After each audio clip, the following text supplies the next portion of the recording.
We ready here or what?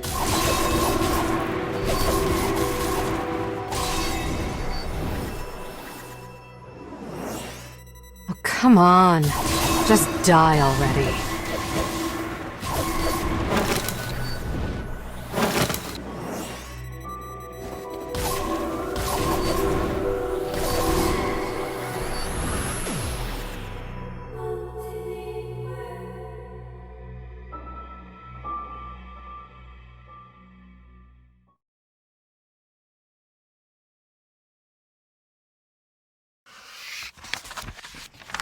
A bell tolls.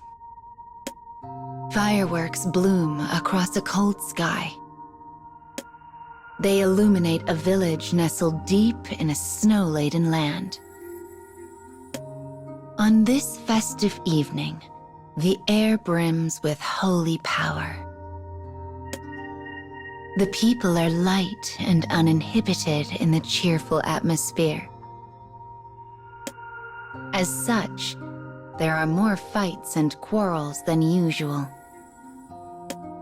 This is why the village militia has been called out on patrol. Near the center of town, a young villager stands watch with the rest of his unit. Suddenly, one of his fellows rushes to his side. "Found a man who looks mighty suspicious, sir," he says breathlessly. "We need you to come at once." When the young villager arrives, he finds militia members surrounding a giant man clad in tattered clothing. Mighty suspicious indeed. Though they outnumber him, the massive man has an imposing air, and the young villager finds himself briefly at a loss. Clearly, this is no ordinary person. Mayhap he's a wandering criminal, or a villainous bounty hunter in pursuit of his prey. Regardless, the young man readies himself for battle and takes a step toward the stranger.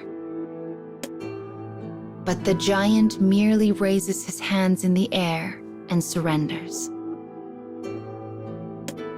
Strangely, the villager feels disappointed. Going through the giant's things, they find mountaineering ice axes carefully cared for. In that moment, the young man realizes who the stranger is. There is a sacred peak in the mountains beyond town, one that has yet to be conquered by man. This adventurer is attempting to be the first.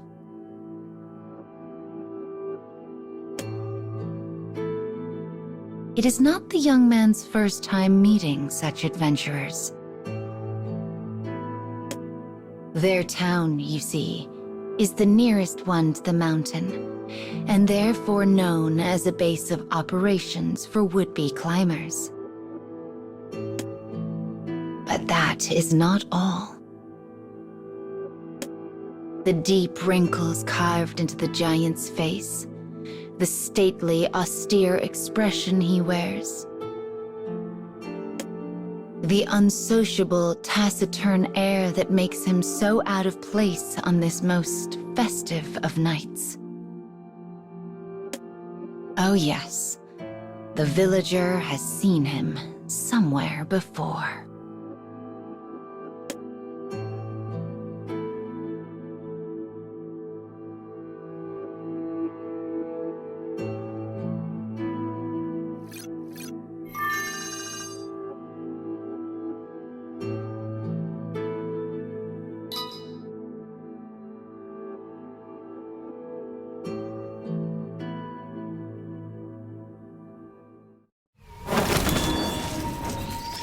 I'll grind him into dust.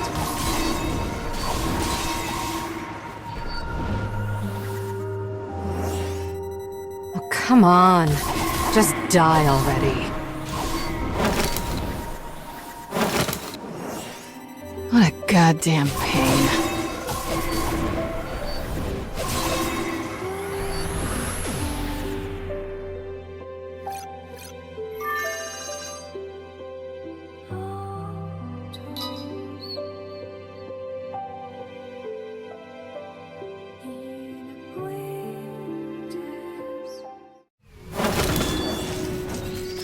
We ready here or what?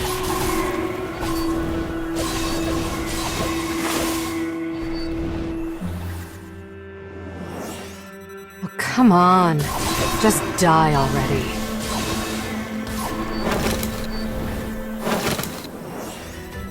What a goddamn pain.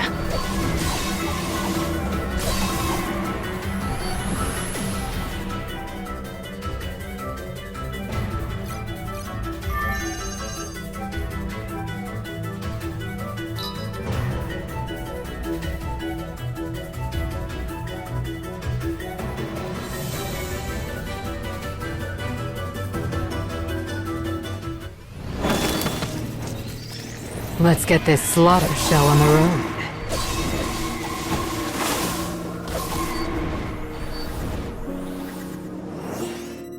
road. More of you come to die?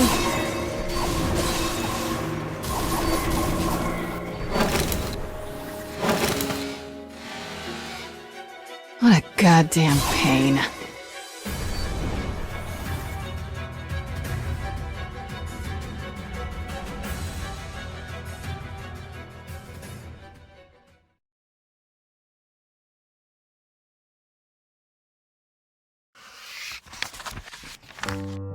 As the rest of the militia filters away to their respective patrols, the young man turns to the adventurer. Apologies, but everyone's rather excitable tonight. I'll be keeping an eye on you to make sure you don't get up to trouble. Though his words could be interpreted as disrespect, the giant gives no reply. He simply stares at the crowds enjoying the festivities.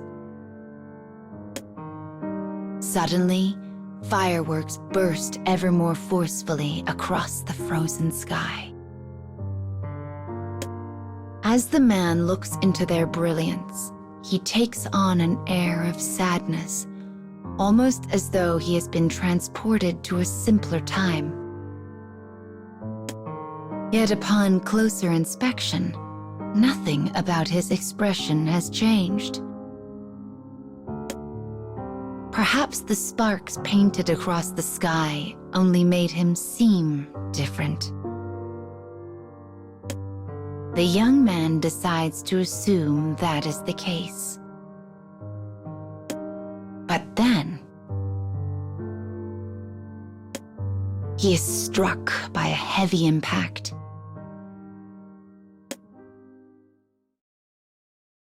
"Watch where you're going," growls a voice. It comes from across the road.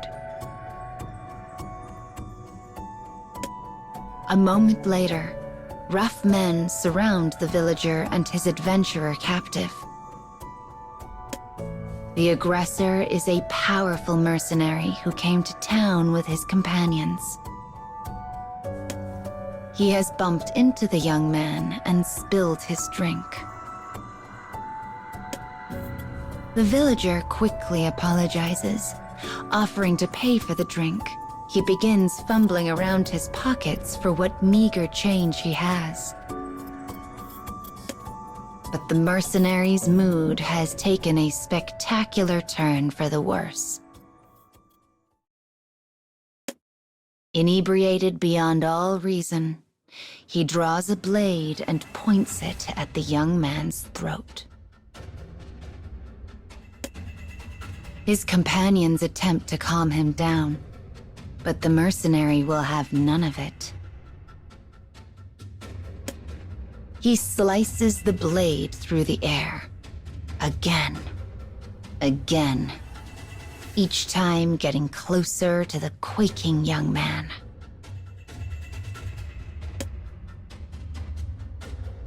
On the last swing, the sound of metal on metal rings out. The villager has drawn his blade to block the attack. Yet the young man's militia experience is no match for the mercenary's battle-worn swordsmanship. The swords press against each other, closer. Beads of sweat emerge on the villager's forehead. Closer. His arm shudders against the weight. Closer. As the blood-seasoned blade inches toward his throat, the young man closes his eyes and prepares to accept his end. But it does not come. Instead, something from behind seizes control of him. And as he is tossed aside, the adventurer steps forth.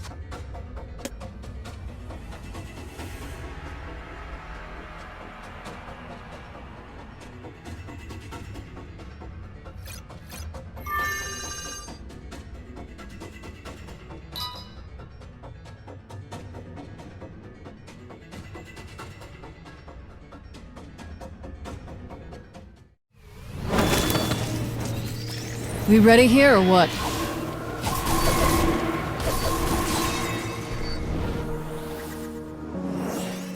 More of you come to die?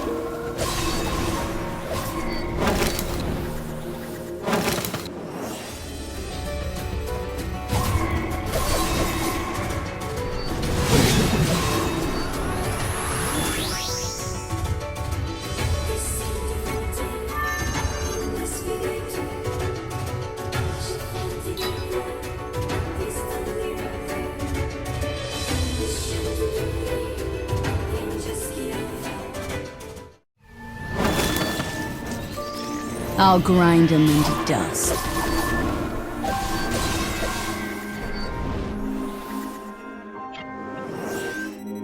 Oh, come on. Just die already.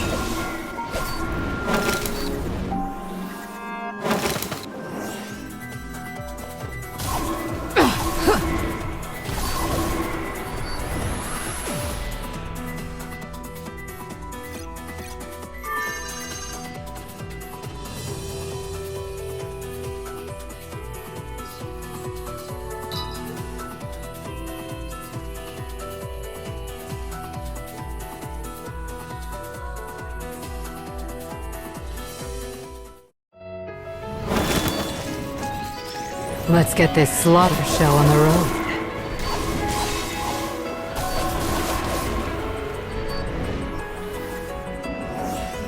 More of you come to die?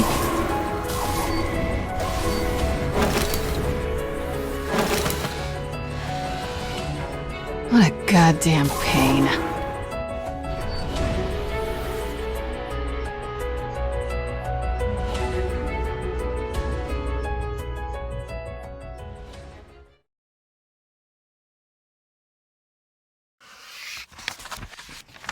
The adventurer glowers at the unruly mercenary before rearing back and unleashing a single massive fist.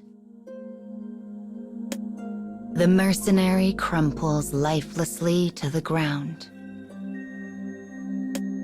As the villager stares on in wonder, the adventurer places a gentle hand on his shoulder. All tension flees at the touch. He looks up to find a kindly smile.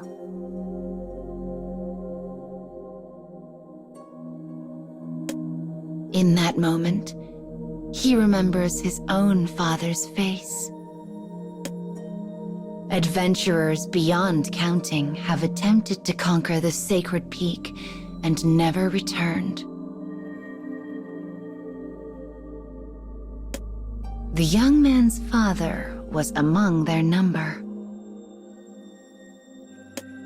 Though he typically keeps his emotions in check, This time, they spur him to action before he realizes it. "Do you have children?" he asks. The young man's casual question causes the hue of the adventurer's face to change. It is more saturated by emotion than even the unruly mercenaries had been.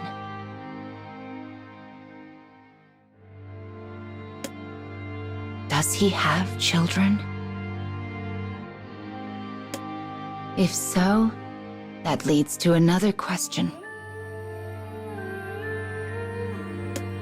Why did he leave them behind? Why did he abandon them for a mountain? The adventurer stares at the young man. He clearly thinks the question is one of accusation.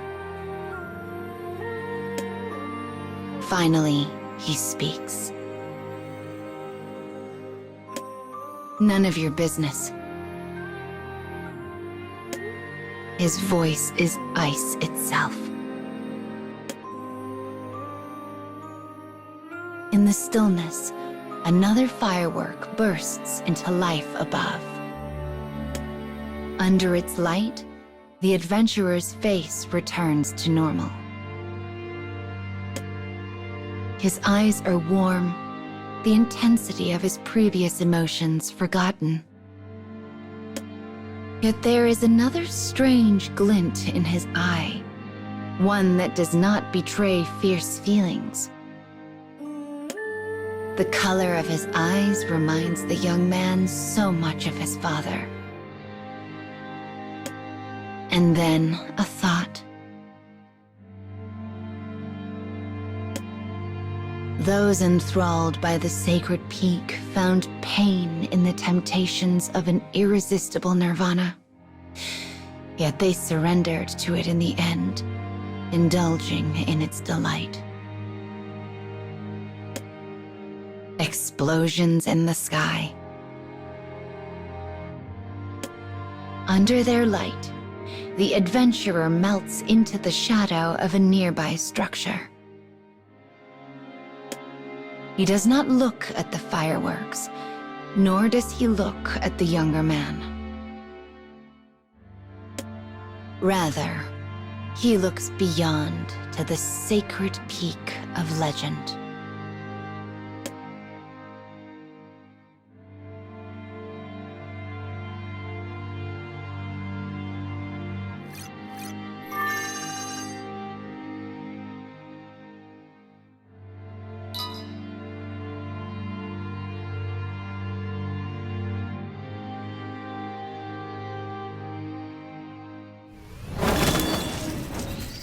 I'll grind them into dust.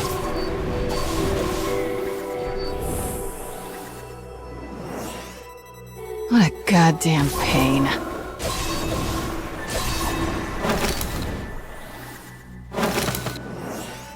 Oh, come on. Just die already.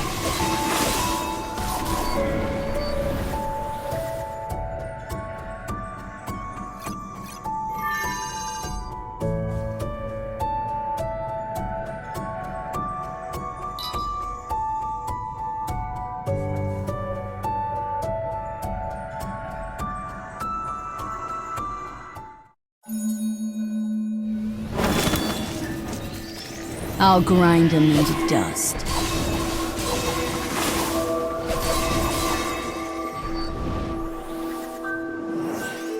Oh, come on. Just die already.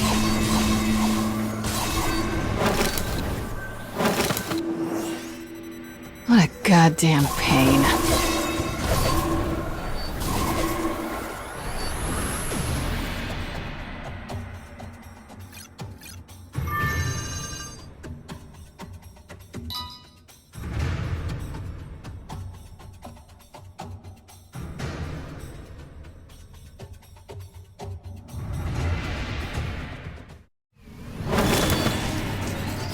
Let's get this slaughter show on the road.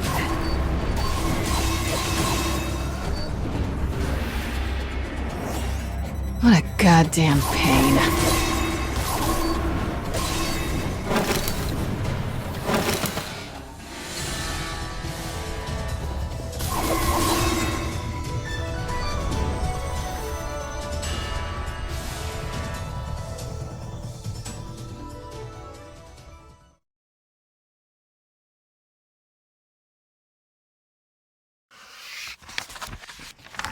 The young man has no intention of stopping the adventurer. Nor does the rest of the militia. Rash adventurers eager to try the sacred peak often stop in their village, after all. All the denizens can do is pray their ends are swift, and that they might have some brief moment of peace in the end.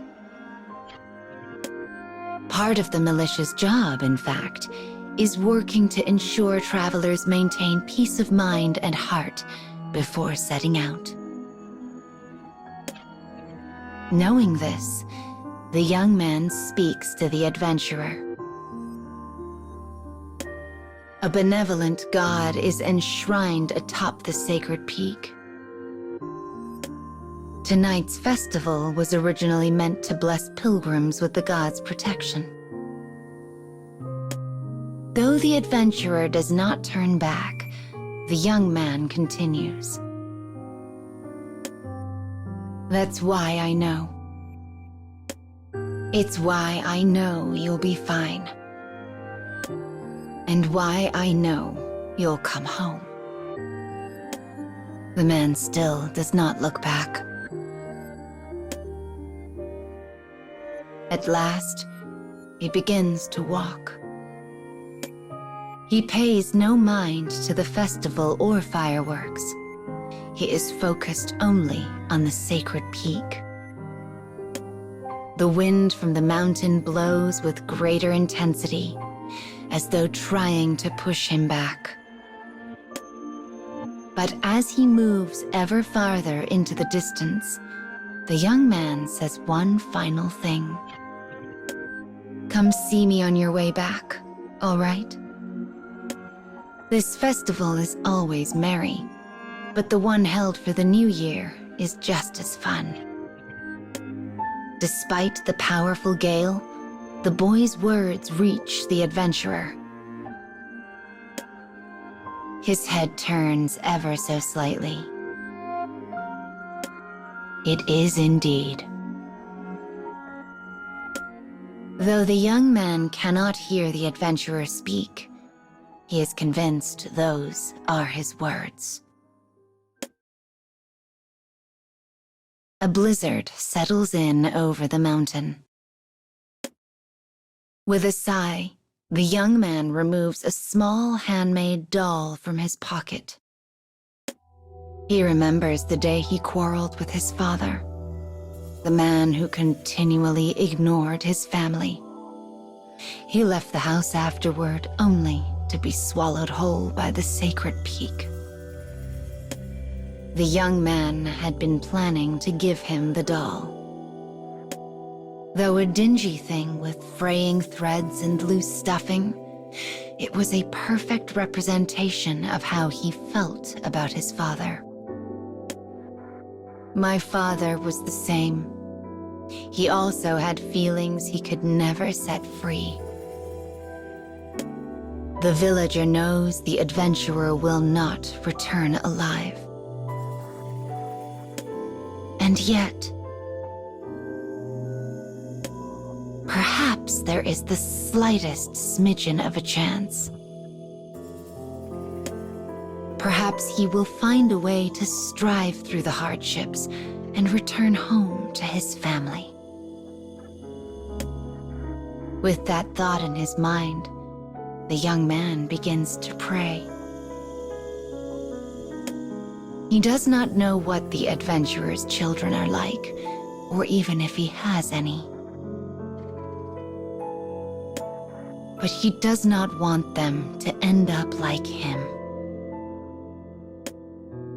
even though he has been left behind. The young villager continues to pray to this very day. For in his heart, he is still a child who yearns to see his father once more.